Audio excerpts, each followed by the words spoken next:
Y'all, we gotta talk. We gotta talk about Sheldon Daniels, the Texas congressional opponent of Jasmine Crash Out Crockett. And so, what I want to do to kind of lay the foundation for this is I came across a TikTok video that sparked my interest. Matter of fact, I think it was Marshall. Marshall is like the co-producer of this show. Most of the clips that I get and the content that I do comes from Marshall because Marshall keeps it coming. He always keeps the content fresh.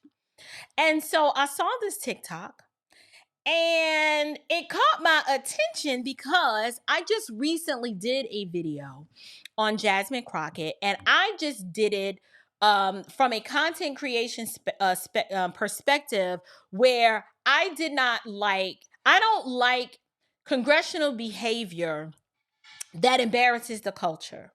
Y'all can say what y'all want. I don't care about what everybody else is doing, right? Just like when you have your children and you like that, I'm not their mama. That's not my concern. My concern is, why are you acting a fool? That's how I approached this situation. So she is a liberal and she is a Democrat. And by and large, most liberal Democrats that are female are very feminist in nature. And so their worldview is just skewed off the rip, right? But when I saw this TikTok, it raised some questions, and then I started digging some more, and then I saw another video. So what we're gonna do is let me first share this TikTok that I found. Jasmine Crockett, looks like you're in some deep, deep troubles as Sheldon Daniels has come online and reported that you have taken political contributions from an elderly couple who are retired in the sum of $16,000. And Sheldon took it a step further and went to their house to confirm if they knew that they made these political contributions to Jasmine's campaign. In turn, his wife, who answered the door, said she knew nothing about them ever paying anything to her campaign. And when Sheldon asked to speak with her husband, he was out of town on his way to Colorado. So he left the paperwork with them to show them the receipts and went on about his day. But something is fishy. I smell a fish fry for sure. Maybe that's why Jasmine thinks it's necessary to Kendrick Lamar herself down the hall of the Congress with her tongue sticking out. Maybe it's all a play and a distraction from the fraudulent stuff that she's really involved in. So hopefully you guys were able to hear that. I had to edit that video and increase the volume on it because it was really, really low. So hopefully, hopefully you guys were able to hear that. And so this was the TikTok that got me to thinking. I'm like, wait a minute, what do you mean a $16,000 campaign contribution from a retired couple that don't know nothing about it? Now, the other day I did a video on Act Blue and how there have been a lot of issues with Act Blue, which is the payment processing fundraising arm of the Democrat Party, where there have been a lot of people, particularly older, elderly ones, who are either not paying attention or are retired, where there have been these small dollar amounts in multiple frequencies given to certain politicians in these people's names, and the people are unaware. They're like, I never gave this money. In the video that I did the other day, there was this woman. She was like, well, I am a Democrat and I'm pro Kamala. And I didn't give that money, but I'm not trying to help Trump. So, she didn't care either way. Like I said, these people ain't got no principles. So we really wouldn't expect her to feel some sort of kind of way. When you are wicked and you are trained in wickedness, you don't even care that wickedness is being done on your behalf because you're wicked, right? So, that was uneventful. But what I'm noticing is that this is a trend and a pattern with the vast majority of these George Soros-backed politicians.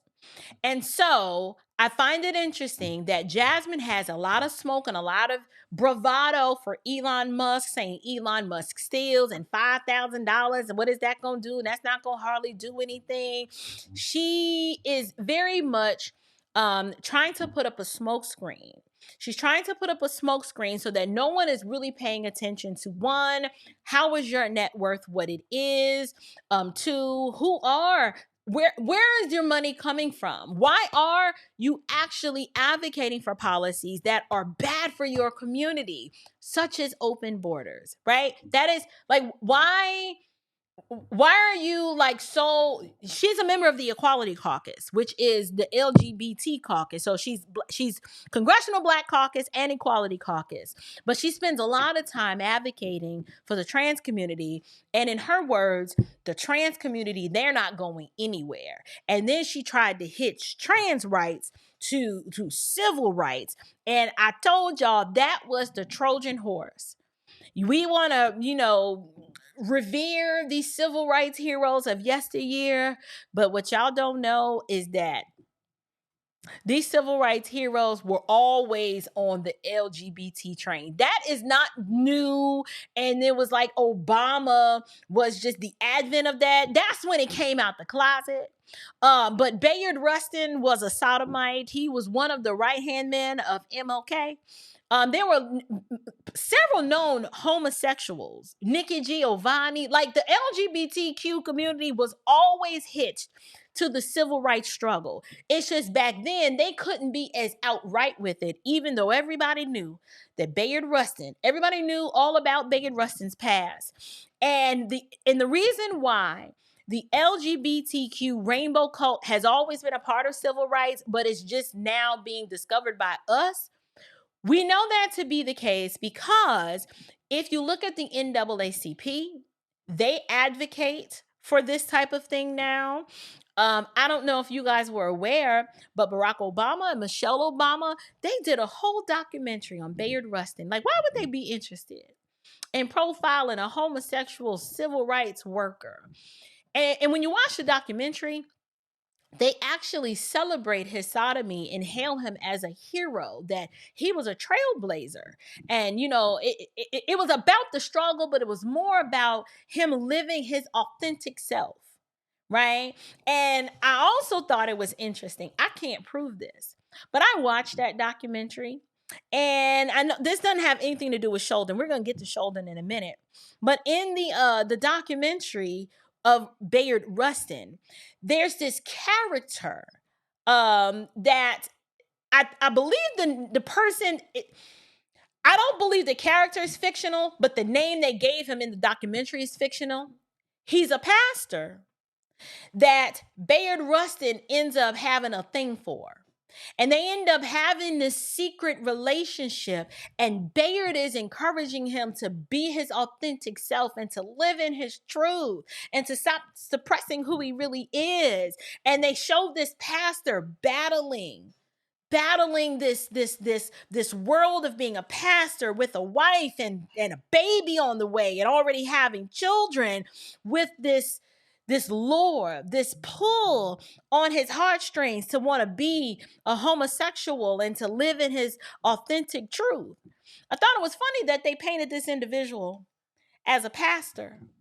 And I can't prove who that pastor is, but I have some thoughts of who it might be, based on some context clues and some information that has come out about, some of the sexual proclivities of some of these civil rights leaders. I got a feeling I know who it is, but the way that the documentary frames it, they don't explicitly name this person, but I'll leave that to your imagination.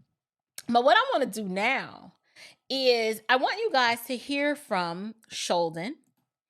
I want you to hear from him because he's going to explain. He is going to explain what he discovered, and we're going to walk alongside him as he explains it to us.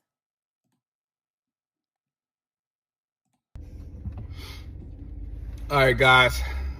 So I'm about to go to Randy Best's house, introduce myself, and just ask them straight up if they contributed to Jasmine's campaign, if they contributed that amount, and why they like her so much, because I might be able to learn a little bit of something while I'm up here. I'm way up here in Collin County. I'm in Plano, Texas, very far from TX30. It's very peculiar that somebody up here would give that much money to a candidate in our district. Maybe they have a special connection to the district. Let's go find out. I'm not gonna film them. I'm not gonna put any faces or anything on there. I'm just gonna have my camera down at the ground. I'm gonna be standing in a public, area in open air. I'm just, recording what's going on around me. Let's see what happens.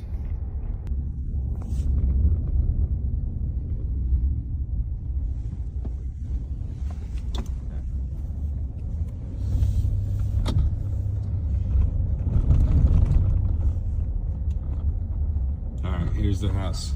Here's the house right here. Here we go.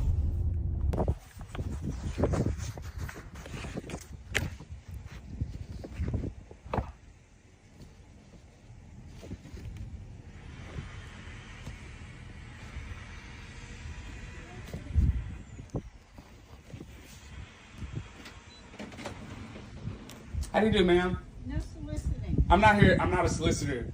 I'm attorney Sheldon Daniels. Okay. Is there a Randy Best who lives here? That's my husband. Yeah. I just want to verify. Are you guys aware that you were charged over $16,000 last year? Yeah. What? I have a list of charges. I'm just here to verify that you guys know about this. 16,000. $16,240 in political contributions to a candidate named Jasmine Crockett. Do you remember that at all? Does your husband remember that at all? I don't know. He's on the road on his way to Colorado. Okay. It says here that he's not employed. Is he employed now? No, we're retired. Okay.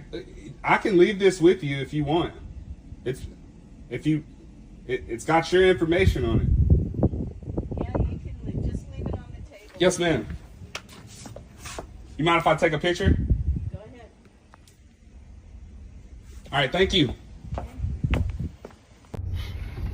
Okay, guys, so I just drove by the home of this Randy Best guy. This guy, he's a 73-year-old retiree, unemployed. He and his wife, I guess they just travel around in an RV or something. I don't know. But he's on the road. His wife answered the door. She said that they had no idea what these charges were. And they had no idea that they were charged $16,000 or that they are responsible for $16,000 in political contributions to Jasmine Crockett. Yet she has them listed as political contributors. Now, mind you, I'm way up here in Plano. I'm in a totally different county. I'm in Collin County right now. The only reason why I'm even able to do this is because I practice law all over North Texas and I drive all over. So I know North Texas very well. Collin County, Dallas County, Tarrant County, Denton County, Grayson County. A lot of shady stuff going on with Jasmine Crockett. And I see why she was doing all this. Because she's trying to distract from the corruption. I wonder how deep it goes.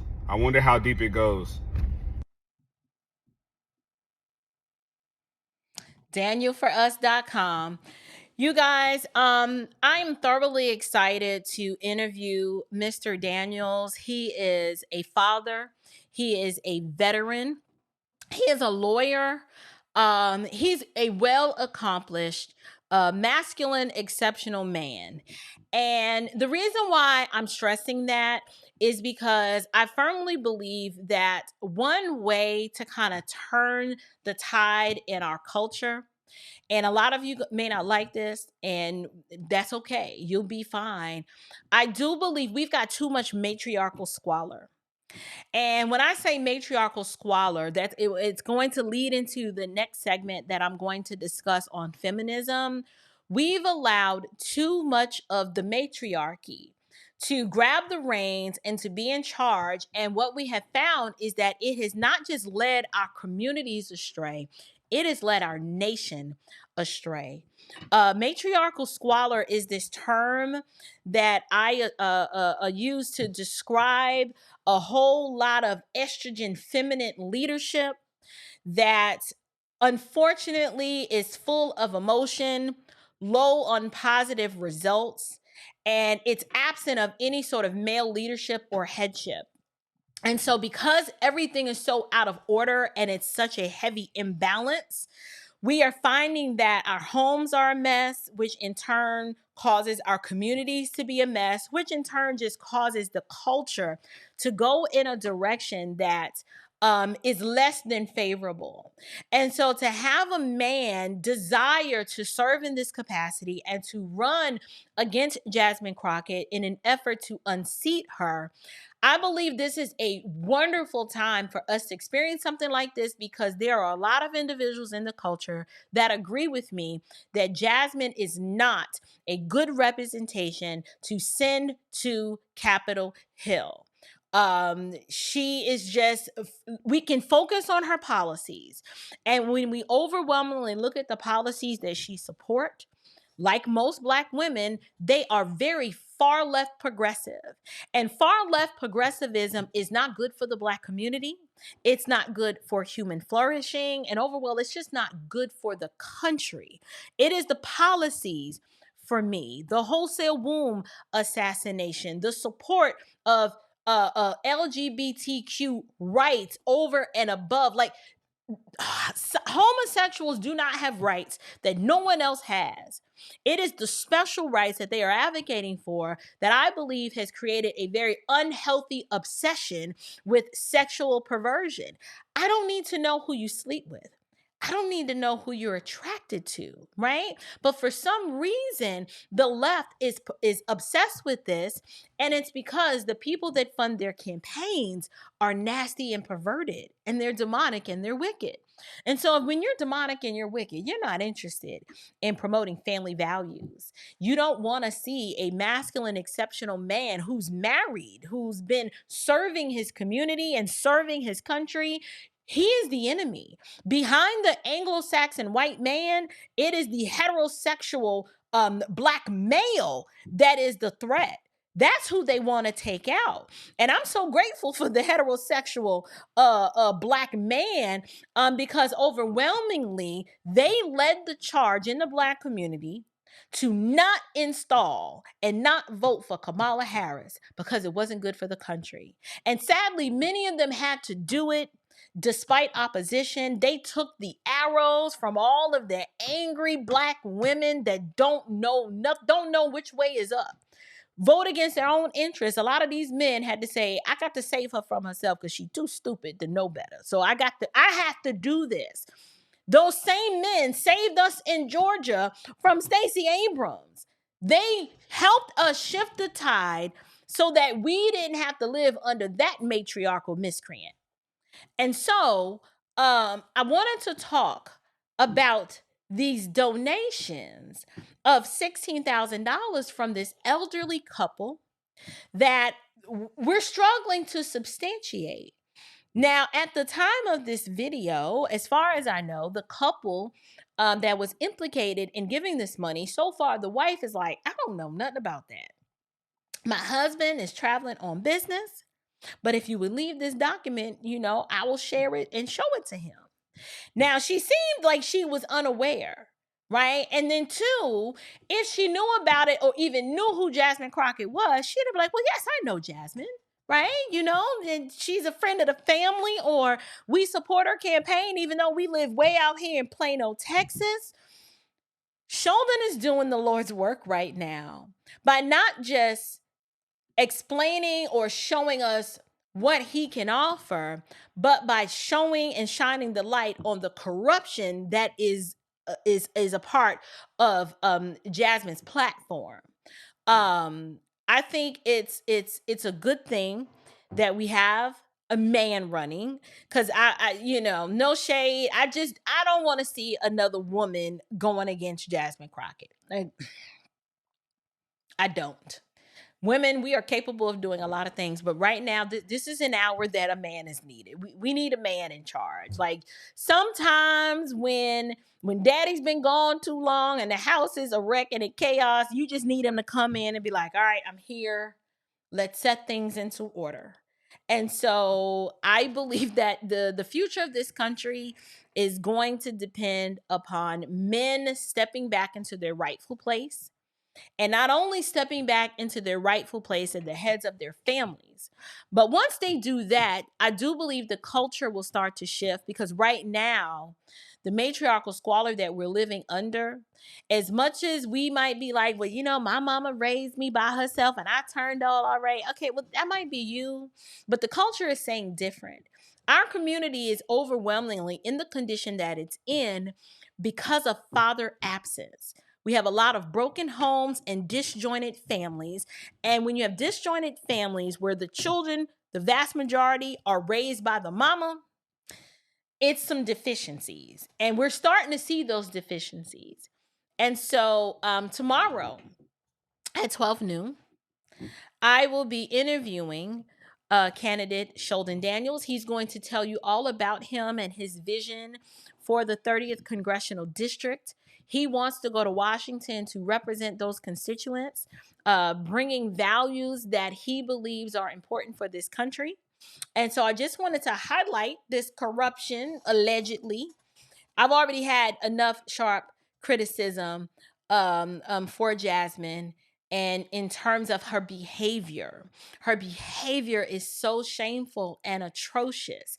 It'd be different if she were a reality TV star on Love and Hip Hop, but this is Congress, right? Like you're a state congresswoman, and if you just using all this colorful language to express yourself, when we know you know better. You know how to communicate when you want to, but for some reason somebody told you that this is what the country needed in this hour. They needed an aggressive, foul-mouthed Black woman to lead the way.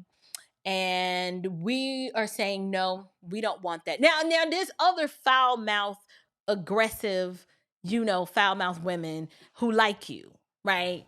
But I'll say this. I'm trying to be nice about this. There's a segment of our community that we don't want to claim. And it's the ones that like that behavior and thinks that, she's the bee's knees and the best thing since sliced bread. Those are the women that everybody, including men, overwhelmingly reject. So if the country is rejecting you and men are rejecting you, then they may sleep with you, but they are overwhelmingly rejecting you because they won't wife you, right? They won't wife you. They will sleep with you, but they won't wife you. America is saying we don't want that. We want someone to represent us that knows how to act. So if we got to vote you out to get that, that's what we're going to do. So I consider it an honor to bring Sheldon Daniels on the platform. We're going to record tomorrow. Hopefully it'll be a straightforward interview. I might sit with him for about an hour or a little less. I will ask him some hard-hitting questions. I have lots of questions and things that I want to know, but I think he'll be able to provide you guys with the answers needed to determine if you want to lend your support. We're not supporting him because he's Black. We want to support him because he's got a vision and he's got a worldview that we believe is going to echo the sentiment of the rest of America, and he's going to represent that district well.